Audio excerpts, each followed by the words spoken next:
So I'm just going to jump right in. But first, I want you to tell me a little about you. I Oh, sure. noticed that, and I have read a lot about you. Okay. None of the articles really go in depth about who you are. So I was wondering if you don't mind just telling me about where you grew up, how was that, your parents, and things like that. Absolutely sure. So I was born in Ethiopia. That's where I was born in Addis Ababa, Ethiopia. And I moved to the US now. It's been over 2 decades now, I guess. I moved to the US around 1999, or 98 or so. I forget exactly. Um, and First, I went to a boarding school in Iowa, actually. It was a Christian boarding school. It was just for a year or two that I was there. And before we moved here, me and my brothers all came together. Me and my two older brothers. We went to boarding school for a little bit, and they graduated high school and but I was still in high school. So when we moved here to the DC area, we moved to PG County and up in Beltsville. And I went to high school there. I did all my high school education at High Point High School in Mhm. Beltsville. And that's if you ask me where did I grow up, I think I would say that's where I grew up because I think high school is really the formative years and I Yeah. spent all my 4 years in high school in Beltsville. And my family eventually moved to Laurel, but by then I had started college. I went to the University of Maryland for a few years, um, but I wasn't able to finish. I didn't graduate, so dropped out. And then since then, I've done a whole lot of other things. I've lived around the DC area and Silver Spring and Beltsville and here and in DC now. I've worked in restaurant industry mostly. I've been a cook, a server, bartender. Did a lot of odd jobs and things like that. Uh, but eventually I decided that it's time to go back to school. So now currently I am a student again. I'm trying to graduate Yeah. at the University of Maryland. I saw you wrote your article. I was gonna say there's one mistake in there is that I didn't finish yet.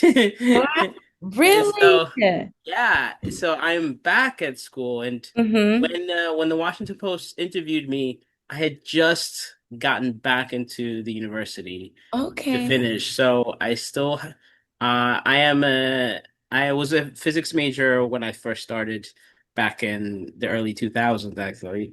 It Mm-hmm. took 17 years for me to come back to my degree, but I'm trying to graduate with my physics degree, finish that physics undergrad degree, and also added economics. So I'm going to be hopefully graduating in May with a degree, 2 degrees, one in Right. physics and one in economics, hopefully, and then with a math minor. I'm like you. I add that Yeah, minor, yeah. but math as a minor is kind of not a joke. So yeah, No. so that's basically my at least educational and upbringing. And my family's still out in Laurel. I Hmm. have three brothers. Uh, one niece. Okay. Uh, yeah, and so yeah, Are that's you the basically. youngest out of you and your brothers? No, I have a younger brother as well. So I have two older brothers and one younger brother as well. So I Okay. am the third son. Um, no girls still in the family, I see. which my mom definitely uh begrudges and she tried 4 times and after four she said it's enough. I've tried enough.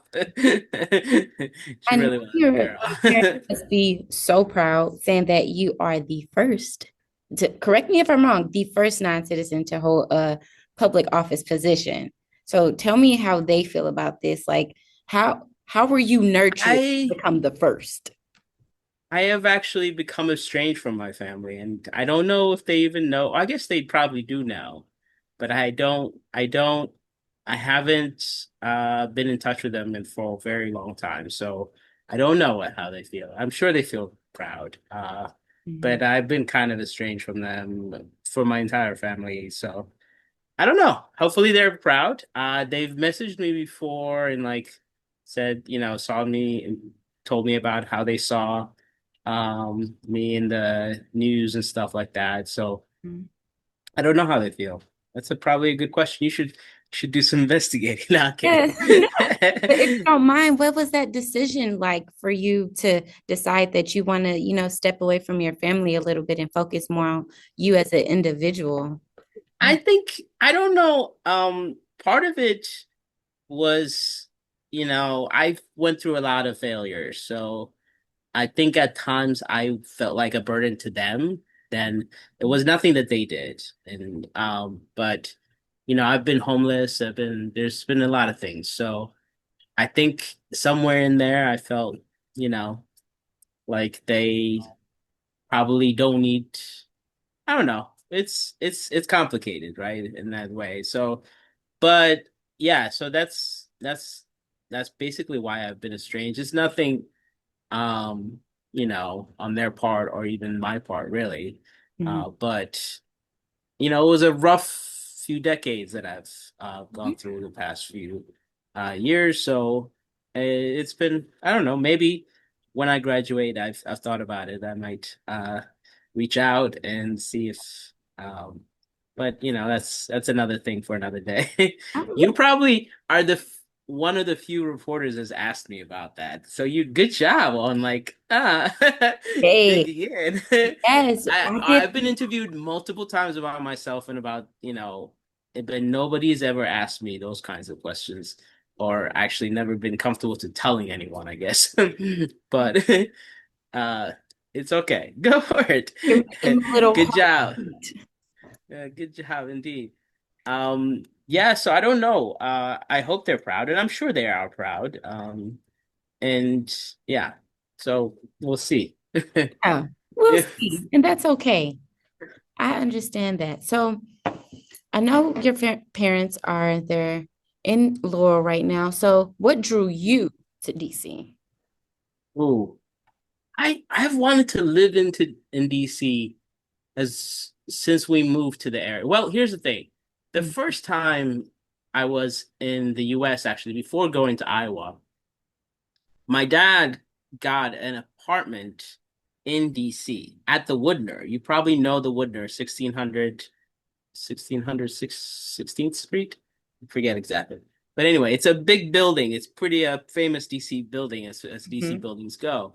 He used to have an apartment there. So we spent when I would go to boarding school in Iowa, but when we were on break during the summer, we actually came and lived in that literally a studio apartment with mhm, me and my two brothers and my dad in this like box. It's what I would describe it as. mhm, For three like big we're all basically adults by then, and so like for it was so like we lived there. So my dad lived there for just because he wanted to come here and he put us in boarding school, but he lived here in DC and has lived here mhm, since then. Now he's done all types. He was a taxi driver for a long time. He worked in parking garages, like and things like that. So very immigrant jobs mhm. as immigrant jobs Hustle. go.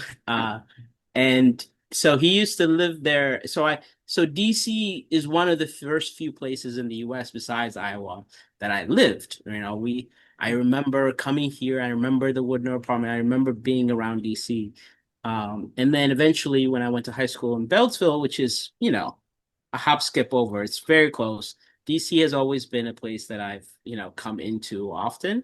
Yeah. And I've always wanted to live as in the city. I don't like the suburbs.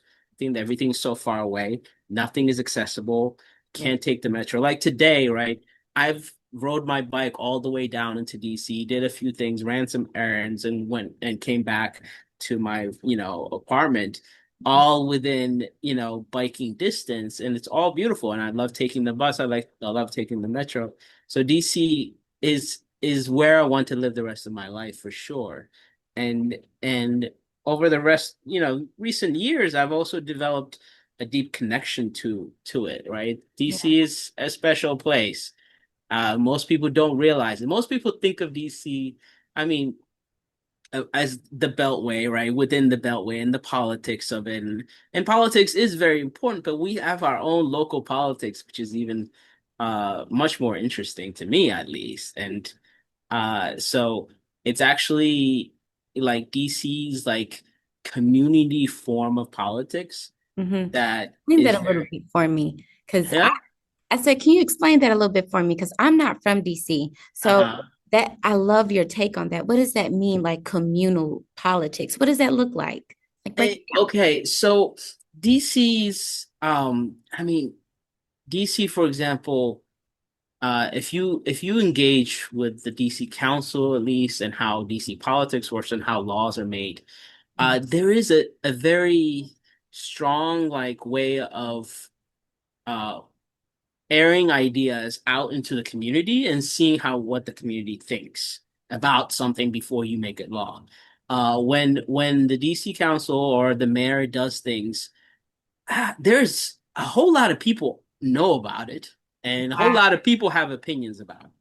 And you probably don't get this impression if you are a tourist coming here and visiting and leaving, or you actually a lot of students, and this actually happens very commonly. There's a lot of universities here, a lot of people that come to school in Howard, American, GW, any of these schools, or the University of Maryland where I go, right? They come here and they live for a while and they start to get this bug of realizing, wait a minute, there's actually, yes, there's the whole Congress, there's the whole like what you see on CNN fight, but Mhm. there's also another like much more local fight as well. And actually ANCs are part of that structure for as long as DC has had home rule, which is the way in which Congress has given the local government its own authority and autonomy a little bit. Mhm. Um, the ANCs are actually a very strong part of that in that we're one of the few cities that have this very disaggregated form of neighborhood uh like like micro government, right? ANCs don't actually have that much power, but we do have a little bit of say in power. But we also have this sort of like way of having influence in how the mayor acts or how the DC council passes Mhm. laws, right? And we in that way, and I mean I represent a neighborhood that's literally 3 by 4 blocks. So that's it. Like it's 12 blocks. It's very small. There's about maybe 4,000 people living in it, Mhm. and maybe 1,000 of them are voters and registered voters. Oh, So wow. it's a very small community that I represent and I answer to. And if and they can reach me very quickly. They see me walking around the neighborhood. I'm not very well known, even though because even though I've appeared a few times in the news, doesn't mean I'm actually well known in the community. There's actually community leaders in this community that have been here for decades, right? So, but what I'm saying is that in this little part is it's like everything is disaggregated to such a small neighborhood, right? Level that politics can anyone can almost have a say, a major say, rather than just like voting every few years. They can have a say in like a lot of things and a lot of laws and I don't know if you've seen recently in all the activity that happens around the news, there's Mhm. a lot of organizations that quickly rise up. That's because there's all these like small structures and small political avenues of engagement. So yeah, that's what I mean by like community politics rather than like high level like some people have a say but not everybody has a say kind of politics that we sometimes see in the US. So Mhm. that's what I mean. So I want you to tell me a little bit more about your role. You spoke a little bit about how the ANC plays a major role in the neighborhood, but just tell me a little bit about your role and Mhm. your day to day and how you connect within the community. Yeah. Um, well, I mean, the best way to connect with the community is walking around on Yeah. my way to the grocery store, meeting someone, talking to people, things like Mhm. that. Definitely that's the best way. I mean, the role of the ANC is actually very powerless in that we don't get a say on a lot of things. We do get a say on small matters like alcohol control, like the ABC board, which basically gives licenses for liquor stores to open or Mhm. close and things like that. We also have a say, some say in how zoning is done. Zoning is a very important part of how cities operate, right? Yeah. Let's say you want to turn your single family home into, a walk-up apartment building by popping it up, right? Mhm. Those kinds of questions, right? Have to go before the zoning board, and we get to weigh in on what some of those decisions. Should we allow that? Should we allow a certain small apartment building to be renovated to add more apartments to it? What will that do to the parking? What will that do to all these kinds of things? Are Right. questions in which we can weigh into, right? Mhm. But our those roles, though, we have an advisory role in that. We advise the whatever board that actually makes that decision on Mhm. that question. And it's not us that actually does those decisions. Our biggest role actually is how we advocate before the DC Council, because Mhm. we get to represent our neighborhood and say, my neighborhood says has this and this issues, and that's why we need you to make these decisions in this way. And I think that's where we have the most influence, and that's where I've used my influence the most. I Yeah. often testify before the DC Council on many issues. One of my proudest actually is what we did about wage transparency, and most people don't even know about this. Break it But down. now it's became law now that if you post a job somewhere in Mhm. DC, anywhere in DC, if you post a job, you have to put how much the pay is in the Yes. I mean, it seems common sense, but it actually doesn't happen in a lot of places. They don't actually tell you how much you're gonna get paid before. So Mhm. now it's law. And I was actually one of the people that really advocated for that. But Yeah. there was other provisions in it. Now it's also law that if you are filling out an application and you sometimes will ask you specifically, how much did you get paid in your previous job? Mhm. Right. That used to be a question that used to often get asked. When I was applying for jobs in restaurants, I used to always see that. And I really hated that they would ask you that, because then you're like, maybe I should put a lower amount or something like that so that you get the job. Or there's this kind of, right? So now you're Yeah. not allowed. Now we made it illegal in DC to ask someone, how much did you get paid before? Yes. Because that way you can, negotiate for real. So Mhm. these are the kinds of laws. And I think I was one of maybe two witnesses on this law. Nobody cared about it. But I was there, and it actually is an issue that affects Black women the most, Yes. because yes, because Black women get paid the least because of their race and their gender. And so it was an issue that actually affects, and especially it's also affects industries where Black women are more often to be in. So Mhm. so and these are jobs in which it's closer to minimum wage, it's maybe retail, restaurant, things like that, Mhm. and they affect. So it's a way in which the wage gap is inserted into the economy without actually, like, it may not seem like on its face as Mhm. something that is sexist and racist, but it's actually a racist and sexist law that has been in the books. So these are the kinds of things that I really care about. And the wage transparency omnibus bill, it's called the omnibus because I specifically asked. There was like three or four bills that had pieces of what I wanted. I Mhm. specifically pulled them together and I said, you guys should put all these bills together and Mhm. pass them. And they did.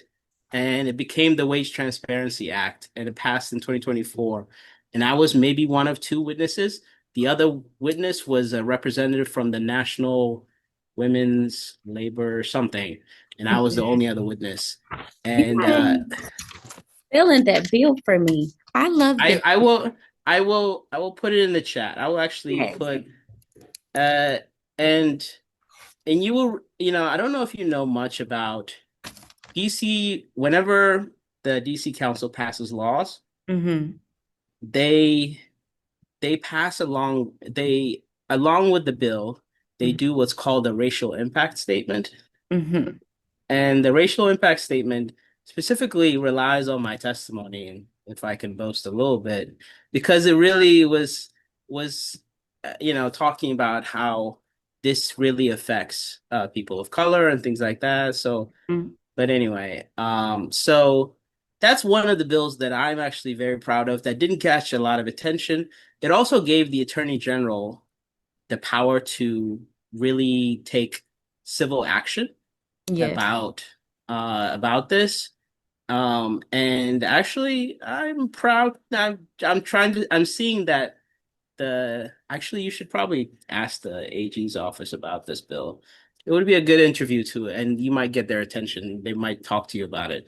But here's the bill, the link, and once this passed, now the the AG office, the Attorney General, can also Mm-hmm. sue companies. So like Oh, some of the big companies like McDonald's or something, if they're violating, they can do a class action suit against them mhm. because this affects businesses that employ thousands, hundreds of thousands of Yeah. people. So yeah, it's very, I but think anyway. it's an amazing thing you did. And more people should be excited about it, especially at the climate we're at, fighting for DEI and things like that. This is the perfect time for this kind of progression in office positions. I love that. Way to go, because we need It's that. We need it. it's definitely one of the best things. I know the work I did in passing the law that allows non-citizens to vote. I mean, I was also very proud of that Mhm. work, and it was me and Kush Karad who led that effort with Legal Aid Society and a few other organizations. And passing that was great, but it's actually some of these like less famous ones that I'm really the most proud of. Yeah. Um, this one for sure is a big one.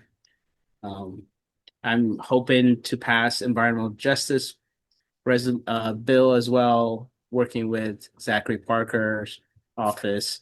Just to pivot back to how you've been progressing throughout creating new laws and new initiatives, tell me about some crises that are going on in your neighborhood that you want to raise awareness to, or maybe create a bill in law for that crisis. Um, I mean, there's one crisis, and it's the crisis of like just vacant and blighted buildings that are going to waste, Mm-hmm. uh, that are in the neighborhood. But I am worried in going ahead first into trying to address them because trying to address them in the wrong way could lead to gentrification and actually emptying out the neighborhood. And Mm-hmm. that's what I'm afraid of. Like, there's a lot of properties now that people who used to live here cannot afford anymore. So if you have a property, a building, a house, or it might be a small like lot where somebody used to live, but for some reason has gone out of repair, in disrepair, Mm-hmm. and it becomes blighted and it becomes empty. Nobody lives there for a while. Um, there is this impulse to like just tear it down, build something on top of it, and everything's fixed.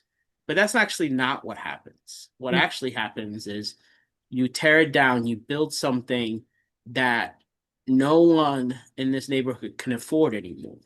So Right. you eventually create an not blighted but still vacant property Right. that is out of the price scale of anyone that used to live here, anyone that still lives here, right? So like I'm looking at the back of my window of my apartment, and there are units that I could clearly see. They're beautiful buildings, units Mhm. uh that are for sale or rent. I don't know. I haven't even looked because I know they're nowhere near my price range, right? Mhm. So it's a problem that when you see it, you're like, oh God, this is so disappointing. Like this building is kind of falling apart. This house is like in disrepair. Nobody's lived there. There's rats and rodents and things. I want to do something about it, but I also don't want to drive like the community into this Okay. Yeah. into build, build, build, build. And so like it's a hard problem that I try to avoid create making it worse, Hmm. right? By trying to solve one thing, build a bigger problem.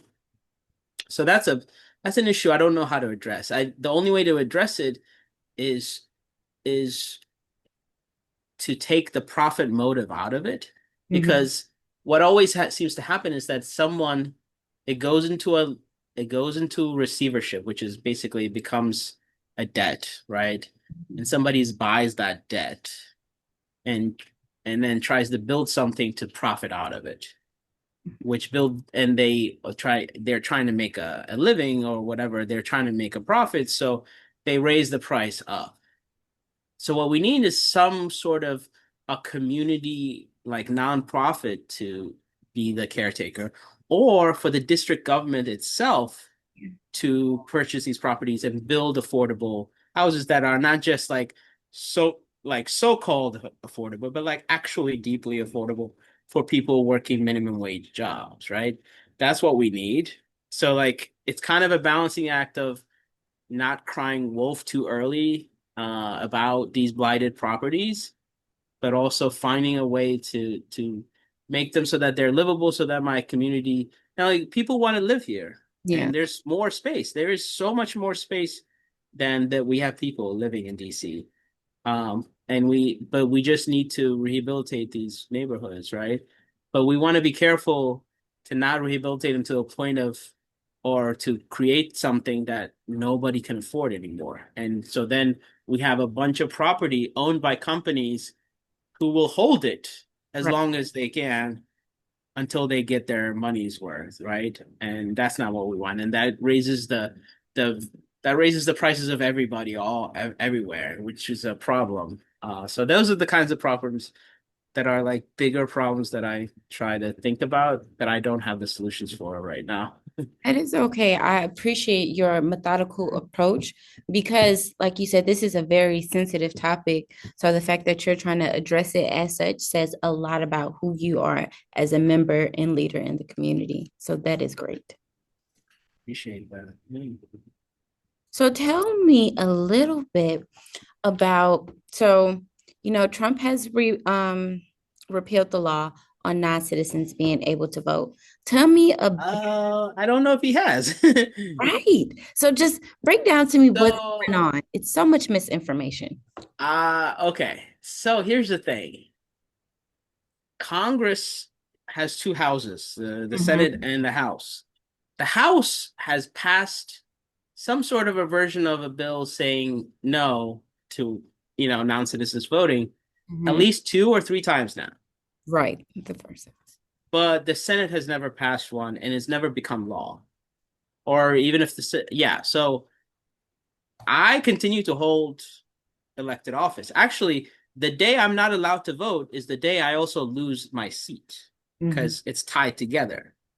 So as long as I have a seat, that means the law is still law, that now you can vote. So what happens is every few months they want to beat up on DC and we're an easy target. So the House passes a bill, it doesn't pass in the Senate, and then the Washington Post writes about it. I get interviewed a few times. People talk and talk, but nothing happens. Like the law is still in place. I can still go vote. I still hold my elected office. So that continues. So in a way, they raise it because they wanna they wanna tell a bigger lie. The bigger lie is that non-citizens are voting in federal elections is the bigger lie that they want to tell. They want to tell that lie, which has been disproven over and over again. But they use this as a way to kind of, because I'm sorry to say, journalism as a profession has cannot avoid a headline for some reason. You all journalists, I don't know. Maybe it's your editors, I want to say. I don't know. Yeah. Every time the opportunity comes, somebody writes the article, and the headline editor, I know you all have headline editors, at least some of the bigger institutions do. Yeah. They grab that opportunity to say, House passes bills repealing law. Well, they didn't actually repeal the law. They passed the bill, but Hmm. it takes, I mean, we all should learn how, How it works. a bill becomes law.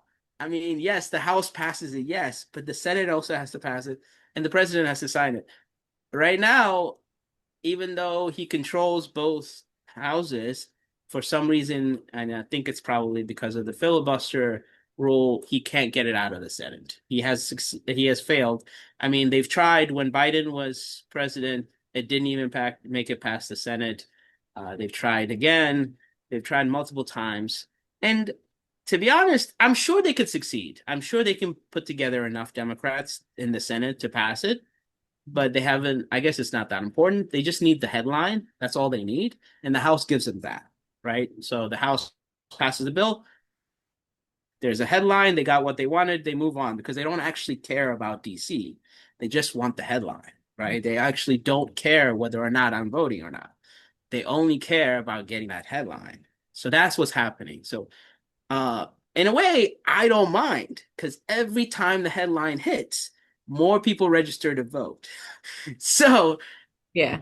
I have not done any work trying to register people to register to non-citizens to vote. I don't have to.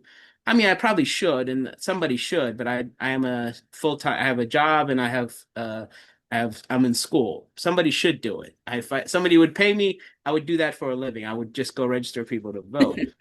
But I don't have to much because every time they do this, like, performance Mhm. drama in Congress, the news gets out. I get interviewed. I happily give interviews. I explain to them it's not a problem. uh, the headlines are written, and more people register. When we first passed the law, and I went into register, I was the first person to go register myself. Yes. By the next day, I got interviewed. Three people had already registered by the time somebody interviewed me by that, like That's a not. couple of days later.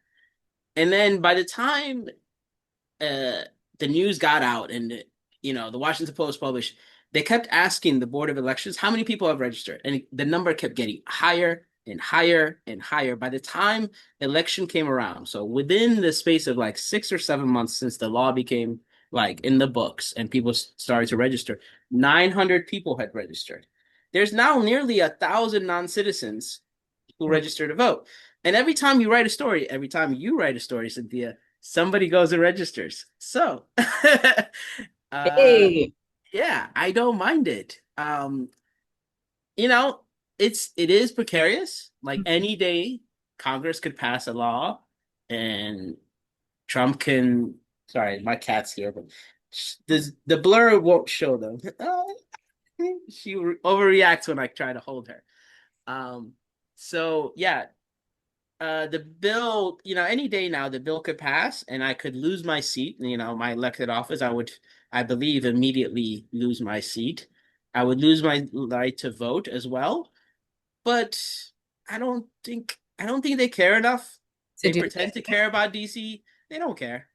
They don't care. They just want the headline. And, as I said, they don't actually need to repeal the law to get a headline. And they know that anyway. You are impressive. I am so glad to be able to speak with you. I am so glad you took me up on this opportunity. This is amazing. So thank you. Yeah.